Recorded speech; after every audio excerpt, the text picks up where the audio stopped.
sempre uma indicação de trechos do Evangelho, né?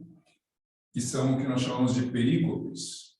Né? Perícopes são justamente excertos, né? Escolhas de partes do Evangelho que diz respeito às festas anuais e também às festas intermediárias. E alguns podem pensar que essa escolha é arbitrária, né? Que ele escolhe, e na verdade há uma razão de ser. E justamente esse período da terceira época intermediária, que é essa que nós estamos, que é a mais longa, de 10 semanas, nós temos 10 indicações de trechos do Evangelho e eles seguem mais ou menos uma certa lógica, um caminho. Eles seguem um caminho. Nós podemos dizer que esse período entre João e Micael, talvez as pessoas mais atentas, ou pelo menos que têm uma sensibilidade, pode perceber que há é um período um tanto duro, um período um tanto difícil, esse que antecede Micael, geralmente. E, de fato, a gente tem que pensar que nesse período é como se nós estivéssemos atravessando um certo abismo, porque nós tivemos uma força naquilo que é esse ritmo anual, que a gente chama. Nós vivenciamos o Cristo no ritmo do ano. É por isso que nós temos várias festas, e isso significa que nós vivenciamos aspectos do Cristo em cada uma das festas. Então, assim, por exemplo, no período de Advento e Natal, até Epifania, né, no final do ano, de um ano e início do outro, inclusive coincide com o que nós chamamos das Noites Santas, né, entre Natal e Epifania, é como se nós estivéssemos abertos e pudéssemos inspirar o Cristo. É como se ele pudesse estar mais próximos, e de fato é dito que os céus estão mais próximos da terra, e se nós estamos suficientemente abertos, nós recebemos inspirações, não só para tomar uma perspectiva do que foi o ano que terminou, e também, normalmente, essa ideia de revisar os nossos propósitos para o ano seguinte, ou seja, é um período de inspiração, né? E se aproveitamos bem esse período, então estamos inspirados e podemos planejar e nos organizar para o ano seguinte com uma força adicional. Depois, nós vamos passar pelo período de Paixão e Páscoa, que também é um período bastante forte de vivência do Cristo, porque é, afinal, o centro do cristianismo, o centro que dá significado e a essência mesmo da vivência do Cristo é paixão e ressurreição. Então, é um período bastante forte também. E depois de tudo isso culmina, né, passa por Pentecostes, também é uma festa importante, e depois culmina com João. E em João, nós temos essa festa muito forte também no Brasil, né, mas mais popular, mas mesmo o significado da festa é um chamado daquele que é o precursor, né, é uma preparação para receber o Cristo. Não só festejando o passado, nessa recepção daquele que foi o precursor, mas a cada ano nos preparando para recebê-lo. E depois nós vamos entrar nesse ato, né, nesse período do segundo semestre, e esse período há uma distância até a próxima festa de Natal. E essa distância, ao contrário da inspiração que nós tínhamos no período de Natal, né, agora é como se fosse uma expiração, um distanciamento.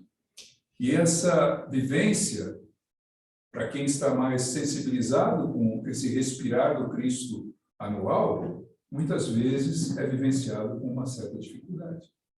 É como se nós pudéssemos vivenciar mesmo essa distância. E por isso, esse período entre João e Micael, que é o período de agosto e setembro, né, final de julho, agosto e setembro, né? Micael, a gente começa dia 29 de setembro, portanto, nós temos aí 2 meses e mais um pouquinho, né? Uma semana, são 10 semanas. E esse período é um período duro, mas todo período difícil e duro, ou de distanciamento, de frieza no que diz respeito a esse distanciamento com Cristo, é um período de um trabalho interior, é um convite para um trabalho interior. E é por isso que a escolha das perícopes, ou seja, das passagens do Evangelho com relação a esse ato, né, esse período, nós chamamos de o caminho do ser humano entre João e Micael, o caminho do ser humano. E se nós seguirmos, vamos dizer, as passagens do Evangelho, nós podemos perceber que etapas que são desse caminho. Na verdade, nós já começamos esse período há 2 semanas atrás. Ou seja, o domingo retrasado foi o primeiro domingo desse caminho. O segundo caminho foi o último passado. Nós já estamos no 3º domingo desse período. Eu vou me antecipar um pouco, porque eu vou mencionar cada um deles, mas a gente tem que levar em conta que nós já estamos no 3º domingo. Tá bom? Então, qual é o primeiro domingo? Quem é membro da comunidade de cristãos costuma receber um quadro como esse, que se chama o Ano Cristão, as leituras do Evangelho. São essas perícopes. Né? E aí, todos os períodos do ano em que temos as passagens das festas cristãs, inclusive essas épocas intermediárias, estão aí. Então, isso consta desse cartão das perícopes. E o primeiro domingo, nós temos a perícope que é o primeiro domingo, nós chamamos que é do Evangelho Marcos 8, 27, 38. Nós chamamos esse período, vamos dizer, o conteúdo, né? O conteúdo dessa passagem do Evangelho podemos denominar como a confissão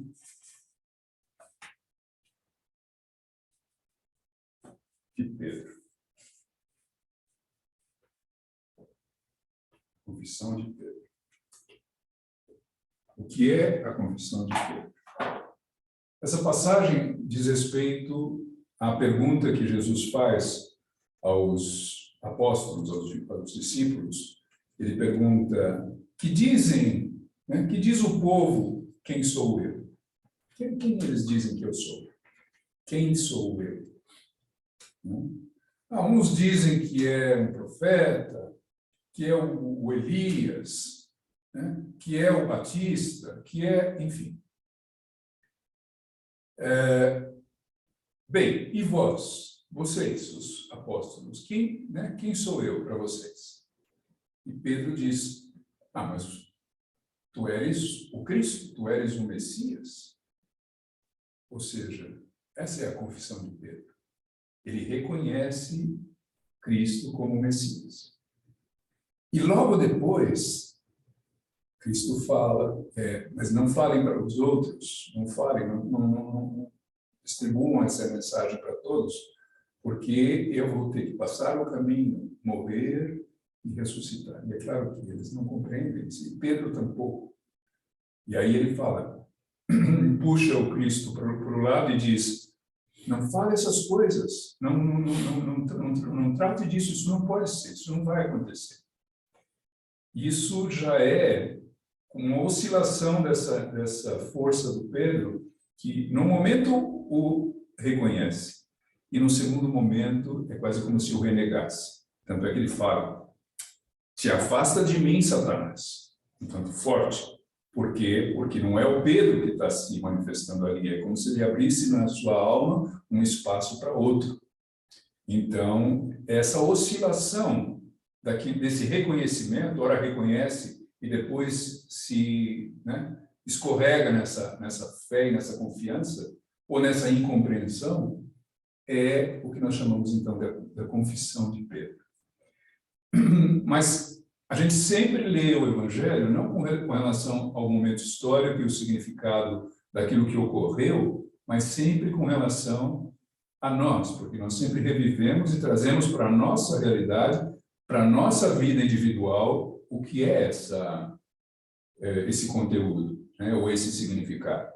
Então, nós podemos dizer que no caminho do ser humano, essa trajetória que nós fazemos, ela começa com o que nós chamamos de confissão. Ou seja, é quase como se nós pudéssemos perguntar: que relação eu tenho com Cristo? O que ele significa para mim? Quem é ele para mim? Essa é a confissão de Pedro, mas é o chamado para a nossa confissão. Quem é ele para mim? Que relação eu estabeleço com ele? Será que é uma relação meramente cultural, porque nós vivemos numa cultura cristã? Será que é uma relação tradicional, porque eu pertenço a uma família que é cristã e eu fui batizado, né, numa religião cristã? Ou mesmo que não tenha sido batizado, faz parte da nossa cultura? Ou eu, de fato, estabeleço uma relação com esse ser? E o reconheço como filho de Deus. E quero me aprofundar nesse caminho de entendê-lo, de compreendê-lo. Afinal de contas, qual é a nossa confissão? É o começo do nosso caminho. É o começo dessa trajetória. Eu começo me perguntando: que relação eu tenho com o Cristo? O que significa ele para mim? E isso não é para simplesmente ser respondido, senão para ser meditado, pensado. Né? Começamos com essa pergunta. Tá? Então, é interessante quando se vivencia o ato de consagração, isso é lido nesse domingo, né, o ato de consagração, e é mais forte quando você de fato vivencia, né, ouvir a palavra desta forma, num ato de consagração. Mas quando não, né, aqui só é feito uma vez por mês, mas mesmo assim, eu posso me vincular a isso independente, mas quando vivencio no ato, por exemplo, amanhã nós vamos celebrar o ato e nós vamos falar o terceiro passo. A gente vai falar qual é.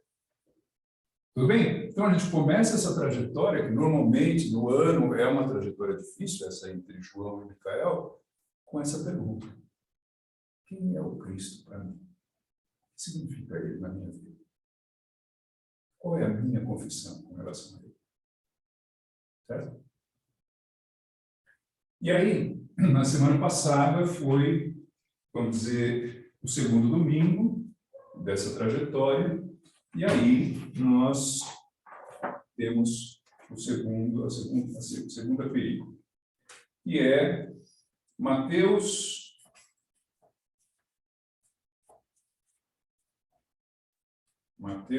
7, 1, 14. E a gente chama essa passagem, vamos dizer, o conteúdo dessa passagem de Mateus é uma passagem do Sermão da Montanha. É uma passagem do Sermão da Montanha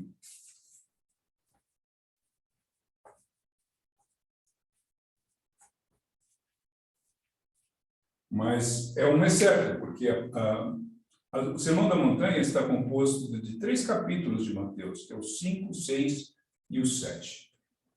Portanto, já é uma passagem já mais ou menos do final do Sermão da Montanha, né? E essa passagem, ela diz respeito ao que nós chamamos de leis internas do caminho. Leis internas do caminho. Ou seja, é o que vai nortear a nossa atitude.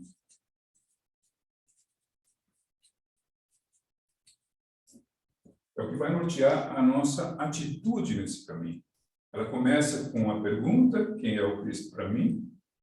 Uma pergunta meditativa, né? Que não é simplesmente uma resposta intelectual ou um acho, mas uma pergunta íntima mesmo, né? De saber que relação eu tenho com esse ser.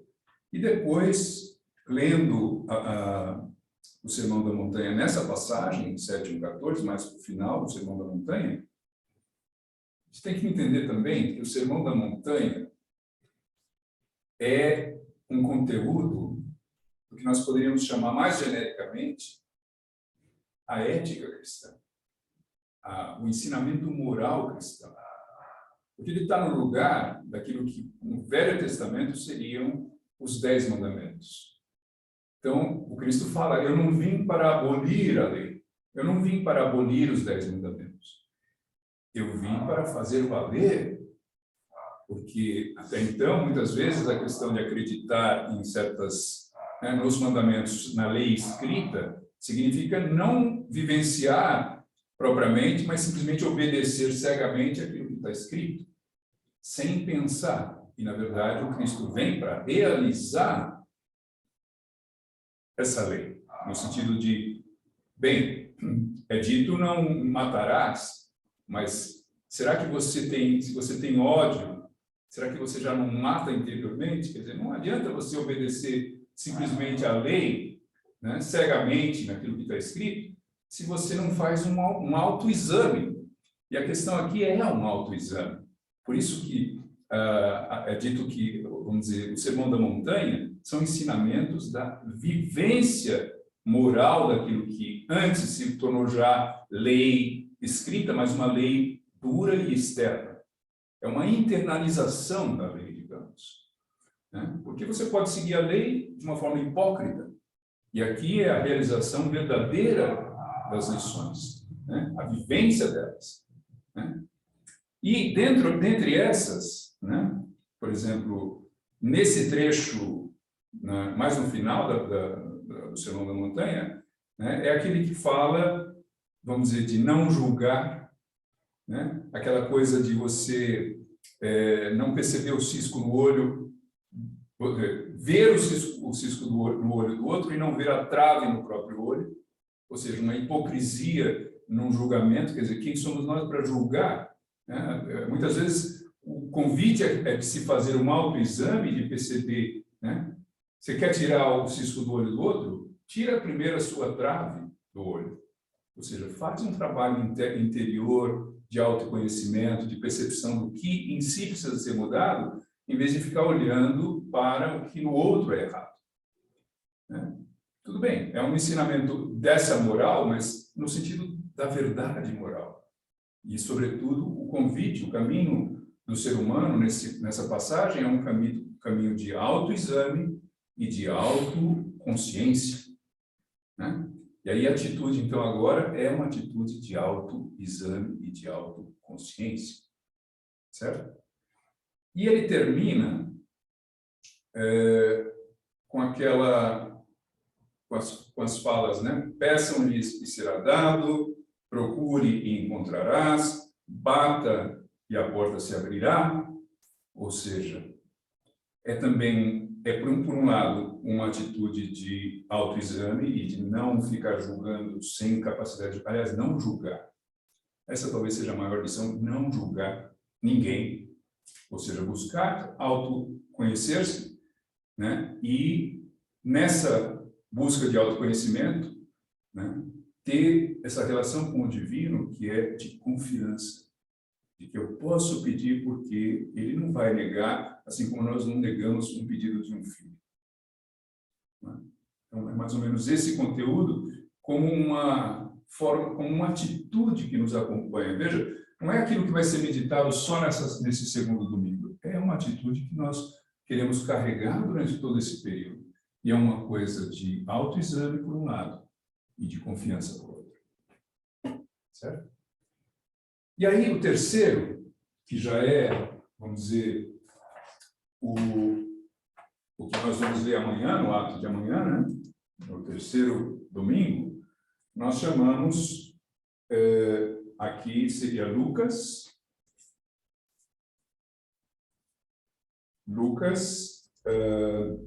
15, 3, 32. Há 3 coisas perdidas aí. Vamos dizer, e muitas vezes a gente faz uma escolha. Né? Normalmente nós escolhemos a terceira do que é perdido. Né? Porque é o dracma perdido,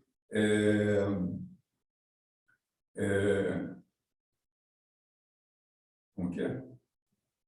A ovelha perdida, a moeda perdida e o filho perdido, que é o filho pródigo.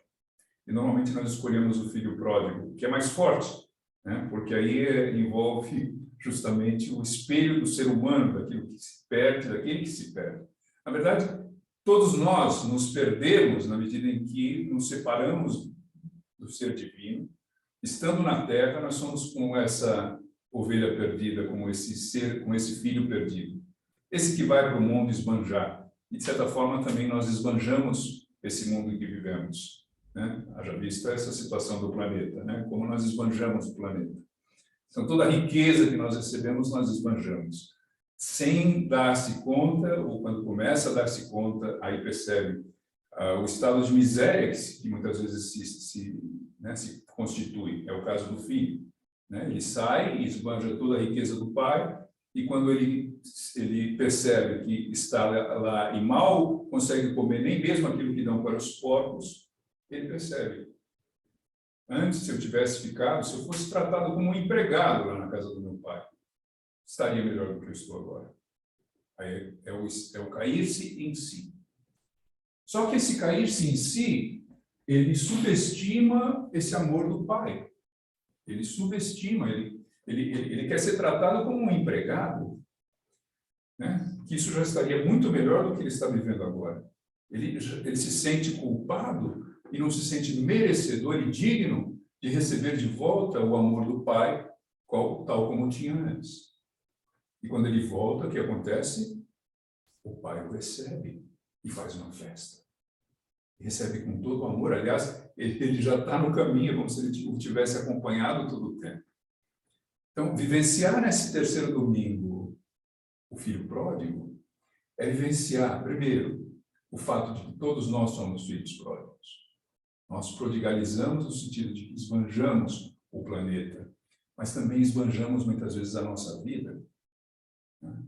E que voltar para o Pai, muitas vezes com medo de que Ele vai nos julgar por todos os pecados, o sentimento de culpa que se tem, em vez disso, nós sabemos, Ele está à espera desse retorno. Esse cair-se em si é o cair no seu eu, né? Nessa confiança, eu sou um filho de Deus, não importa o que tenha acontecido, Ele nunca deixará de ser o meu Pai, Ele nunca deixará de me amar. E esse restabelecimento dessa relação com o divino, dessa relação com o Pai, é um fortalecimento interior e é uma atitude importante também nesse caminho adiante, né? Nessa trajetória desses 10 passos. É muito importante perceber essa relação com o divino, que é uma relação de que não importa o que aconteceu, a disposição dele para me abraçar, para me receber, quando eu dou um passo na sua direção, é total. É total.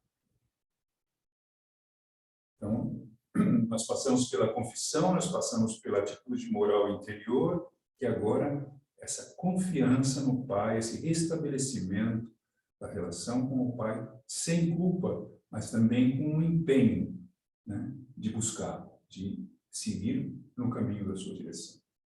E ele automaticamente nos responde, né? Então, aqui a gente poderia dizer é o filho pródigo, né? Mas também há o dracma perdido, a ovelha perdida.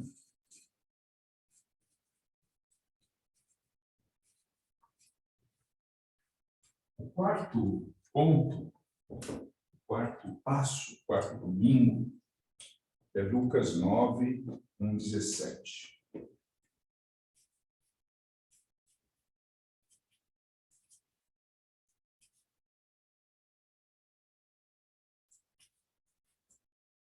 Lucas 9, 17. E aqui é a primeira missão, o primeiro envio dos discípulos. Aí, no caso, 7 discípulos.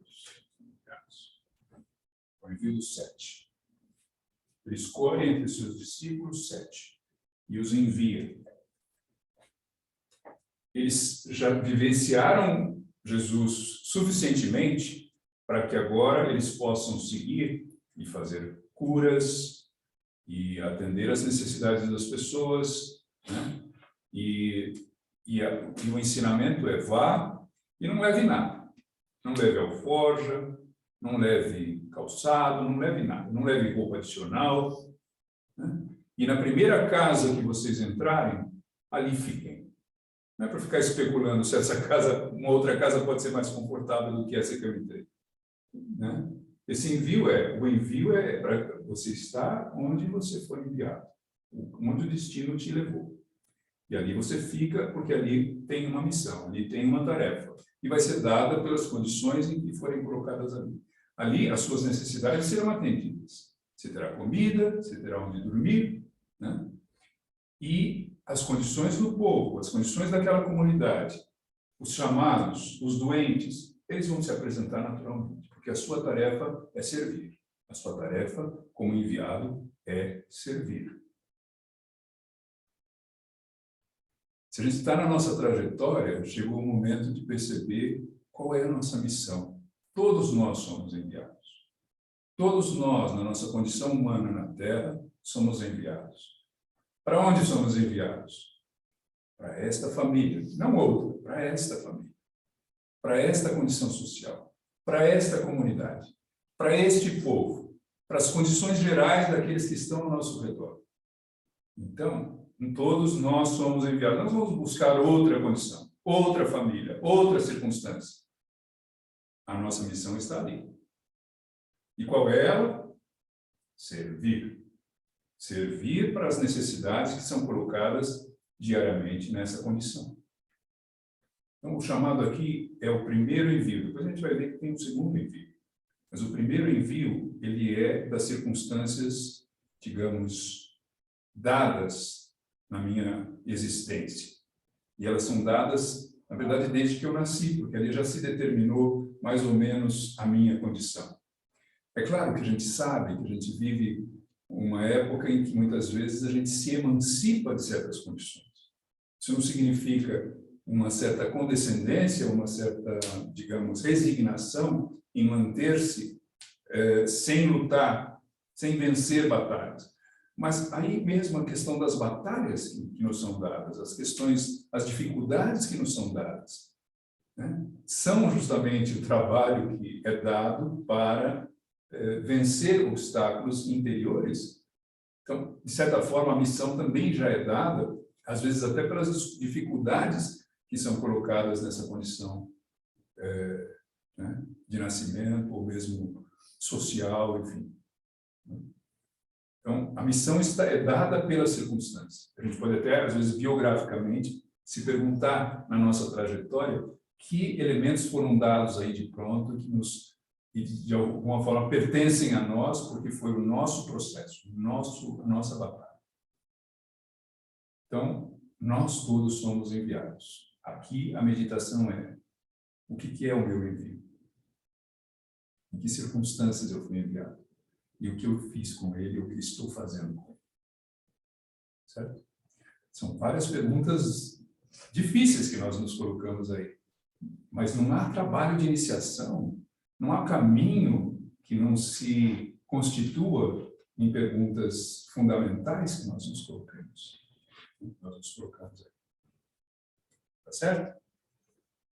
Quarto caminho, primeiro envio. Quarto passo do caminho, né? Quinto passo do caminho, quinto domingo, quinta perícope, né? A quinta indicação do Evangelho é Lucas 18. Lucas 18, 35, 43. E Lucas 18, 35, 43 trata da cura de um cego. Cura do cego.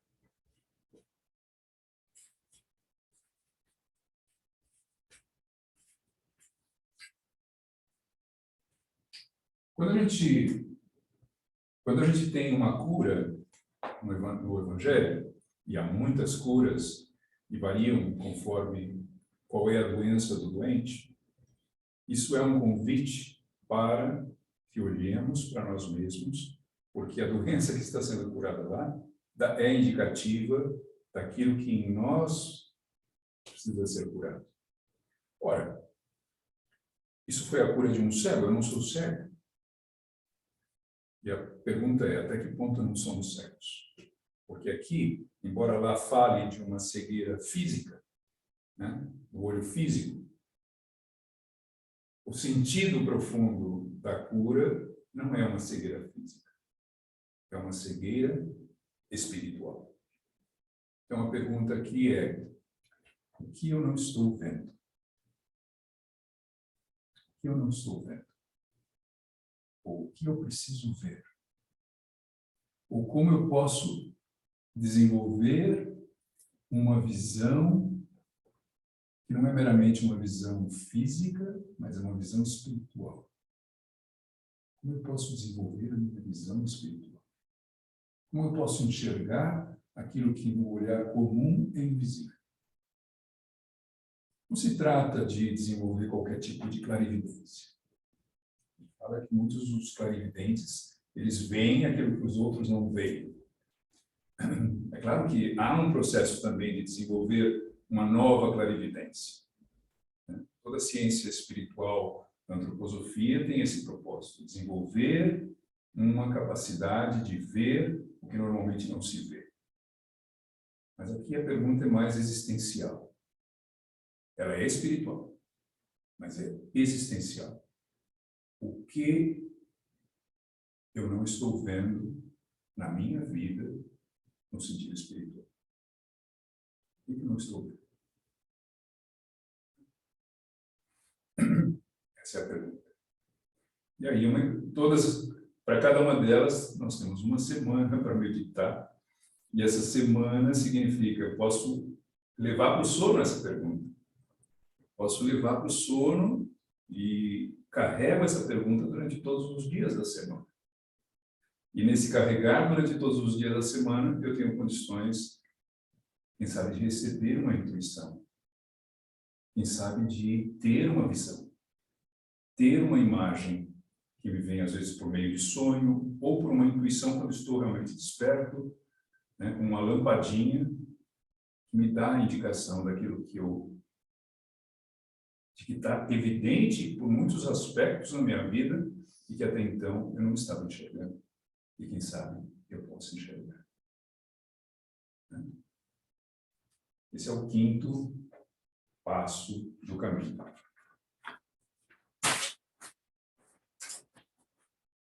Sexto passo.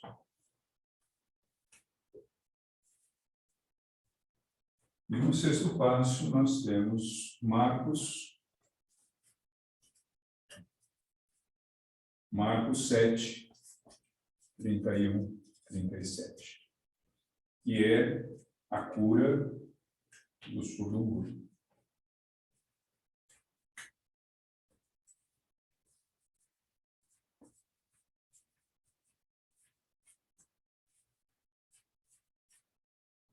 Ora, se na anterior falava da cura do cego e diz respeito à minha cegueira, agora a cura do surdo-mudo diz respeito ao quê? A minha mudez. Se lá tratava-se de um ver, agora trata-se de um falar. Ou seja, como está a minha fala? Como está a minha comunicação?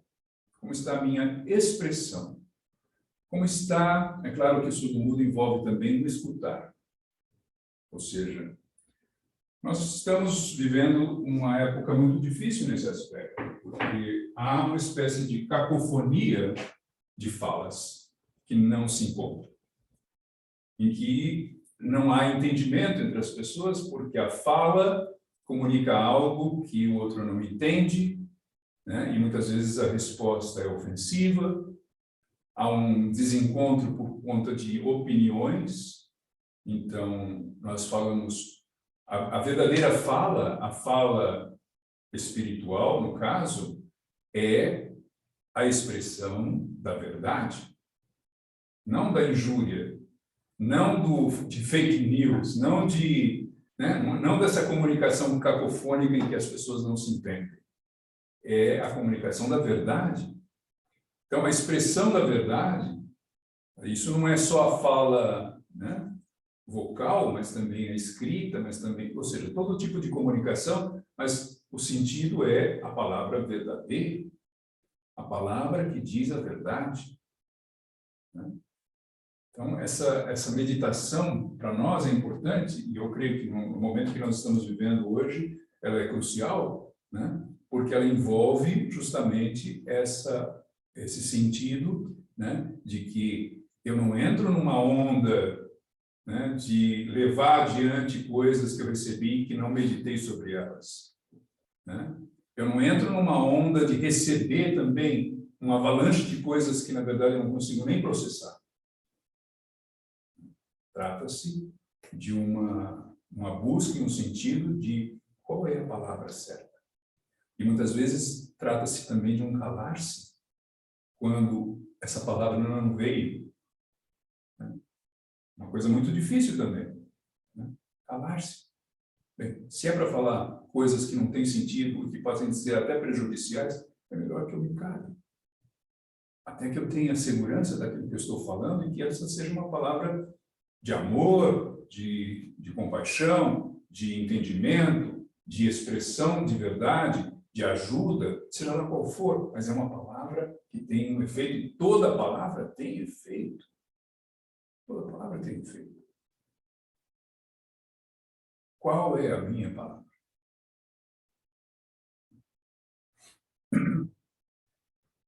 Muito bem. E aí, o sétimo domingo é da perícope de Lucas 10, 1, 20. É o que a gente chama do segundo envio. Interessante.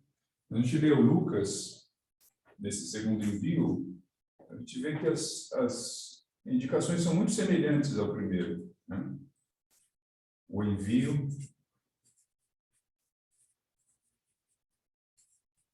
dos 70. Só que no primeiro eram 7, E agora são 70. As indicações são as mesmas. Não leve alforja, siga o seu caminho, onde for que você chegue, na casa de quando você fique lá, vão ser dadas as circunstâncias que você precisa. A única questão é que agora nós estamos aí numa oitava acima, Antes eram 7, agora são 70. E quando a gente fala de 70, a gente fala de um múltiplo, isso significa que a extensão é maior. A extensão é maior. Qual é a amplitude? A amplitude aqui a gente poderia dizer, são a distribuição desses discípulos pelo mundo. Nós somos cidadãos do mundo. Então, aí nós temos uma visão de que o ser humano, quando chega no segundo envio, e que tem uma cidadania que não é mais local, que não é mais de um povo, que não é só de uma nação, nós nos reconhecemos como seres humanos do planeta.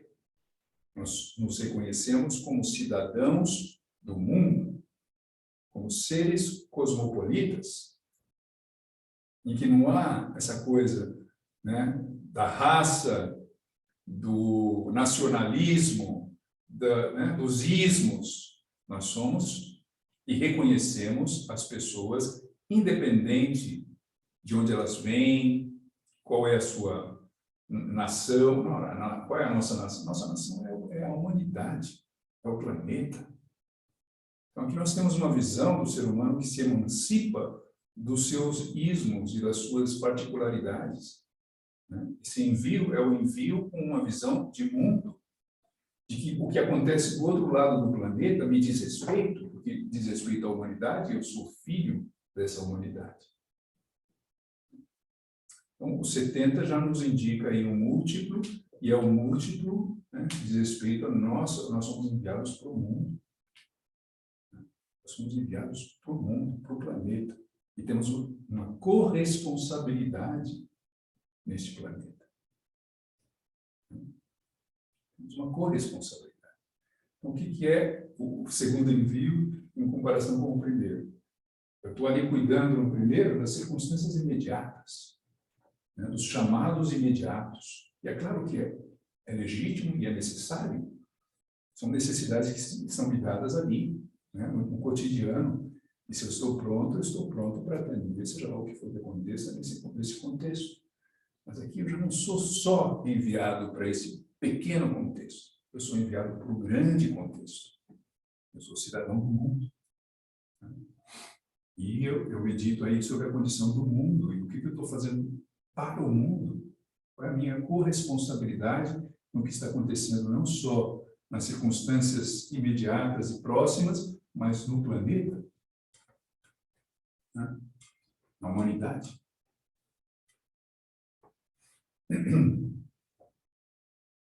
Muito bem. O oitavo domingo é o Lucas 17, 5, 37. E aqui trata-se do crescimento da fé.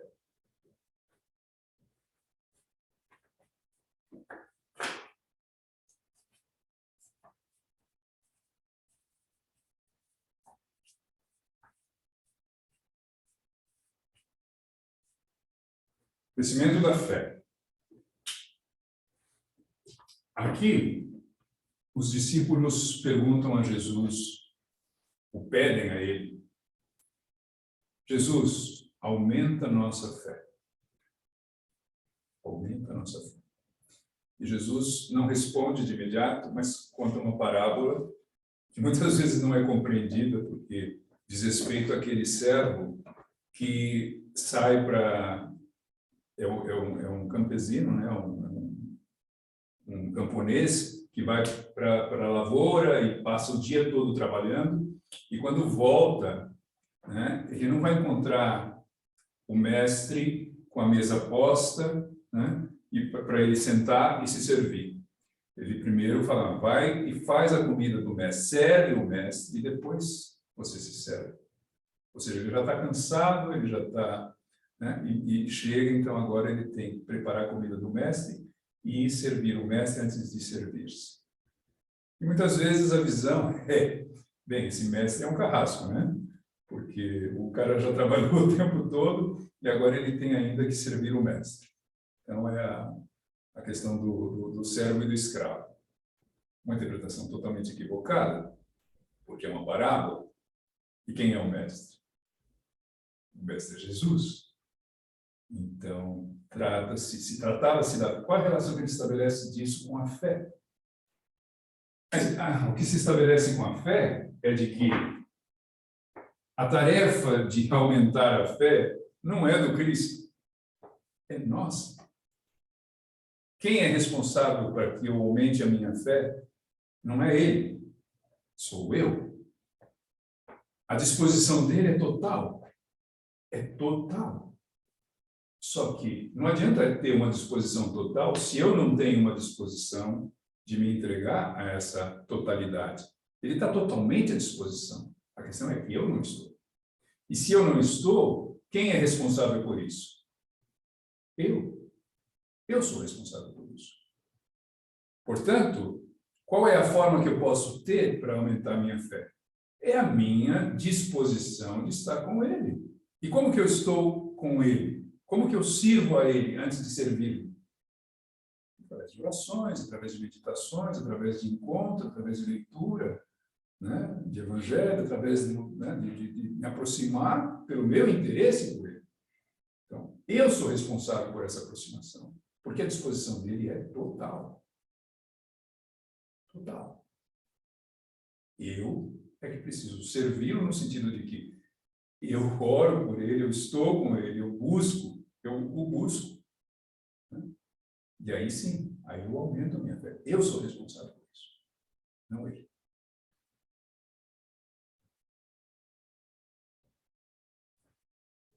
Nove, Mateus 6.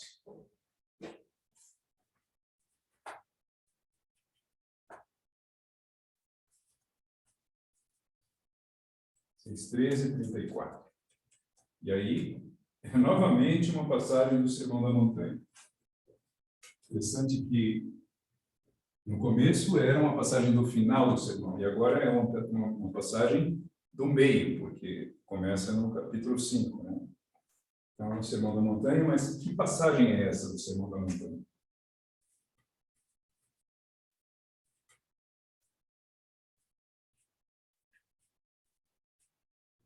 E nessa passagem do Sermão da Montanha,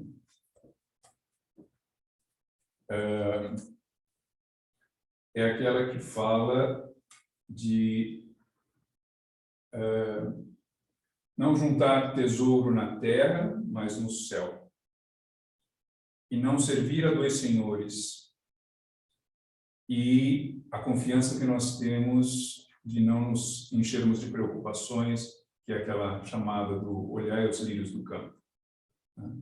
Então, são mais ou menos três aspectos, né, dessa passagem, mas a questão, não juntar tesouros na terra, ou seja, mas no céu, qual é o cuidado que eu tenho com o cultivo espiritual em detrimento das questões materiais, não servir a dois senhores na medida em que se eu me sirvo privilegiando as questões materiais, então eu estou servindo a outro senhor e não aquele senhor, e a questão de não me encher de preocupações, porque significa, se eu me encho de preocupações, na verdade, eu não tenho espaço interior para o espírito.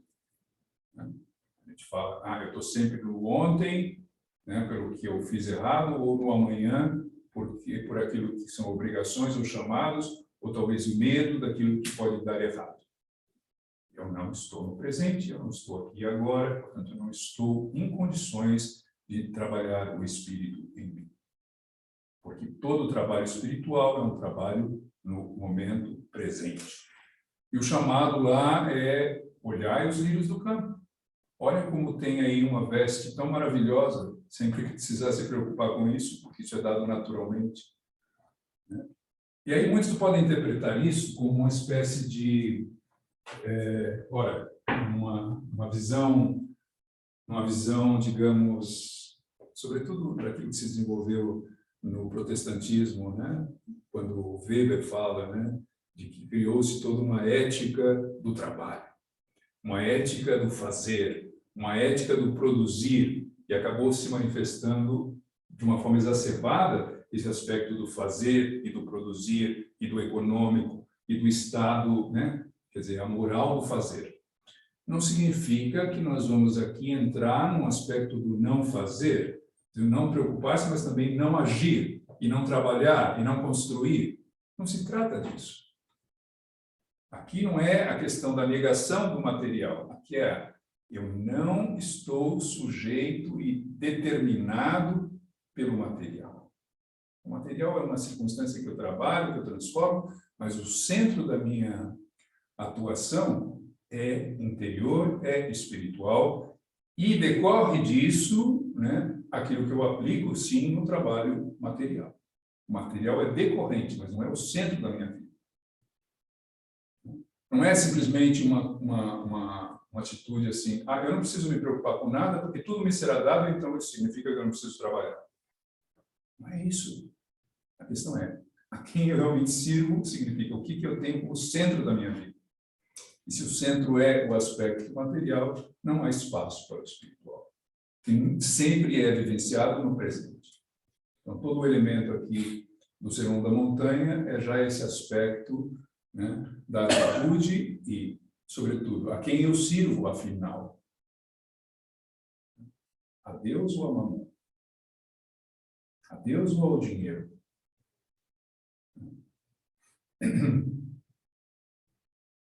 Bem, e finalmente, Finalmente, nós temos do 10º domingo, que é o último e que já antecede, já está próximo de Micael, às vezes até coincide já com Micael, dependendo do calendário, que é Lucas 7, 11, 17. E trata-se da ressurreição, do jovem de Naim.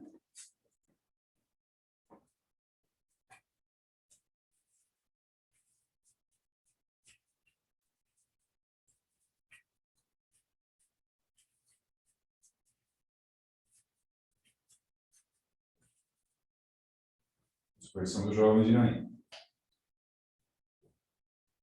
E como nós falamos, todo o evangelho, seja quando trata de cura, mas esse em particular, que trata de uma coisa até extrema, né? Porque não é simplesmente a cura de uma doença, mas é o trazer a vida de quem já faleceu, ainda mais um jovem, é indicativo. Nós só temos 2 situações de ressurreição no Novo Testamento. É o jovem de Naim e o Lázaro, né?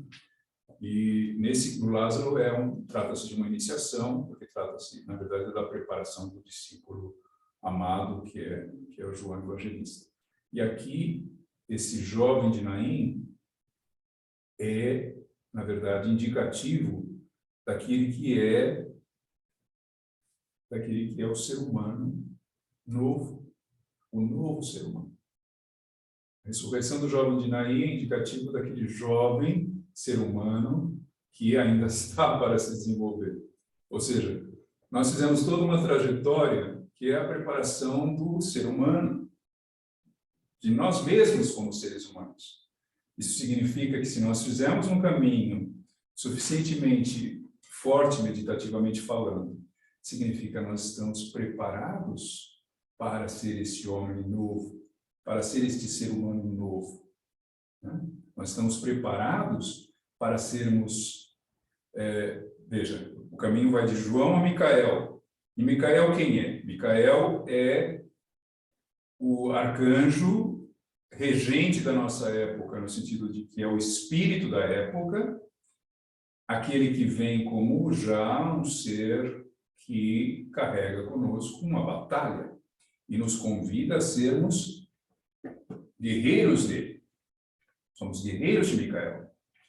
Se nós fizermos o nosso caminho adequadamente, nessas 10 semanas entre João e Micael, nós chegamos a Micael como verdadeiros guerreiros de Micael, porque nós já estamos prontos a empunhar a sua espada. Estamos preparados para enfrentar as batalhas, os projetos, mas sempre de transformação daquilo que é necessário nessa época cultural, ou seja, a época cultural da consciência. É para isso que Micael nos convida a sermos guerreiros da época da consciência. Isso significa, eu fiz um trabalho interior e me preparei para ser um verdadeiro guerreiro de Micael. Agora sim eu posso empunhar a espada e me colocar a seu serviço. Eu fiz um trabalho profundo de autoconhecimento, de autorreconhecimento, de visão, de fala, de ação, de percepção, de ver qual é a minha circunstância imediata, mas também de ver qual é a minha circunstância ampla. Eu estou suficientemente preparado para ser esse guerreiro. Então, está a trajetória. É interessante que, quando a gente olha para as passagens, a gente tem essa alternância de 3 evangelistas. Mas aqui nós não temos nenhuma passagem de João. Todas elas são Mateus, Lucas e Marcos. Mateus, Lucas e Marcos. Mas não tem nenhuma de João. O que significa isso? Por que nesse período, entre João e Micael, nós temos indicações apenas dos 3 evangelistas, que a gente chama de sinópticos? Os sinópticos, eles são aqueles que trazem as passagens dos ensinamentos de Jesus, né? Que a gente pode até compará-los, eles são, muitas vezes, repetem coisas nos três, ou às vezes um ou outro se complementa, mas é essa trajetória, vamos dizer, que acompanha essa história, meio que acompanha no chão, na condição terrena desses acontecimentos, né? E João sempre traz uma elevação, é quase como que é dito, é aquele evangelista que se eleva a uma altura, né? Não é à toa que ele é representado também simbolicamente como a águia, ele se eleva e tem uma visão ampla, né? De toda a história e do significado, é o significado cósmico do Cristo.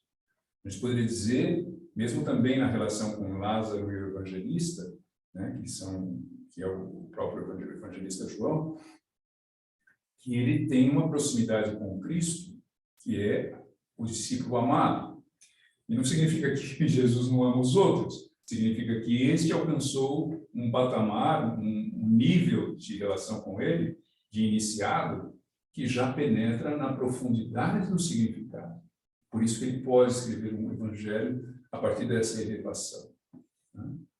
E o nosso trabalho aqui, nos 10 passos, né, nas 10 indicações de caminho, é um trabalho de formiguinha, é um trabalho de olhar na nossa condição humana, né, imensamente humana, ou seja, antes, e isso não significa que não vamos ter oportunidade depois, ou antes mesmo, né, porque na época de João está cheia de passagens de João, né, do Evangelho de João. Não, o trabalho aqui é um trabalho de atentar para a nossa condição atual, aqui e agora, e na minha condição terrena, no meu existencial, cotidiana, certo? E por isso, os evangelistas, não é por acaso, foram escolhidos nesse sentido. Trazer ao chão a nossa condição humana, terrena, né, existencial, no aqui e no agora. Tá certo? E com isso nós temos, e é claro, o que nós temos aqui é uma indicação, e por isso eu acho importante colocar quais são os evangelhos, porque isso significa que qualquer um que tenha vontade, que queira, pode fazer esse trabalho, porque esse conteúdo está lá, e significa, como que eu leio o evangelho? Eu leio nesse sentido, né? O que ele fala não é simplesmente um relato de algo que aconteceu lá atrás, não é simplesmente um momento histórico. Ele remete à minha situação hoje. Eu atualizo o conteúdo porque ele fala para mim na minha condição. Eu me coloco naquilo que é a essência da passagem, porque ela remete a uma pergunta que eu me faço a mim mesmo. Com isso, qualquer um pode, e aqui não é algo para a gente, por exemplo, explorar já com passos mais minuciosos, porque é um trabalho meditativo. Isso significa, é um trabalho que cada um vai fazer, e a resposta e as condições que estão ali relacionadas, elas dizem respeito a cada um de nós e podem ser distintas, porque somos indivíduos, que temos nossas biografias próprias, que temos as nossas questões próprias. É muito pessoal, é muito individual, é um processo individual. Por isso nós não podemos esgotar cada um desses elementos, porque eles podem ter ali uma amplitude que vai depender, primeiro, do interesse e do empenho de cada um, e segundo, da condição de cada um. Certo? E talvez agora a gente pode abrir para perguntas, ou se ficou tudo muito claro, né? Os passos, as indicações. É um convite para atravessar esse abismo entre João e Micael, é um convite. Um pouco atrasado, né? Porque, na verdade, tem passos aí que já se foram. Mas isso não significa que não possam ser aprofundados a partir daí, e depois, quem sabe, no ano que vem, fazê-lo desde o começo. Tá bom, gente? Vocês têm perguntas? Esses passos são tantos e tão profundos, né, que Você pode fazer, na verdade, você repete todos os anos, e todos os anos você evolui um pouquinho, né? Porque você não consegue. É como nas festas, né? É como as festas. A gente vivencia Natal, a gente precisa vivenciar Natal inúmeras vezes. A gente precisa vivenciar Páscoa a vida inteira. É interessante esse aspecto circular das festas, né? Esse aspecto circular, esse respirar do Cristo, né? Significa, vamos dizer, quase como se fosse ali uma espiral também, né? Se eu faço o trabalho, se eu faço de fato o trabalho, então, a segunda vez que eu passo pelo mesmo conteúdo, eu já não estou no mesmo nível, eu já estou num patamar superior, porque aquilo foi de fato vivenciado, mas não foi esgotado. Não foi esgotado. E a vida inteira, na verdade. É a vida inteira que você faz isso. Então, eu vou numa espiral, eu vou crescendo com ele. Por isso essa imagem. Essa imagem circular e espiral é fundamental e se aplica também a esses passos. Se aplica aqui também. Se eu dou alguns passos neste período, significa que no ano que vem, quando eu passar de novo, eu já vou estar em outro patamar e eu vou conseguir ter insights que eu não tive na primeira vez. Isso é um crescendo. Certo? Muito bem falado. É isso mesmo.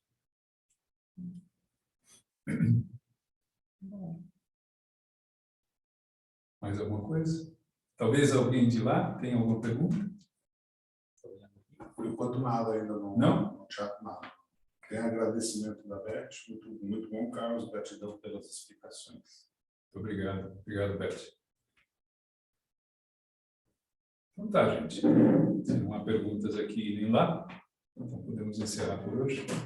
Eu agradeço mais uma vez a oportunidade e convido os que estão aqui em Campinas para o nosso ato de consagração amanhã, às 10 horas. E temos antecipadamente às 9 a historinha para as crianças e o ato dominical. Isso, é isso que eu queria informar. Então, quem estiver por aqui, 9 horas, História das Crianças, 9h30, o ato dominical para as crianças, 7 a 14 anos, e às 10 horas, o ato de consagração do dos adultos. Começamos pontualmente, fechamos a porta, depois ninguém entra. Tá bom, gente. Boa noite, bom descanso. Até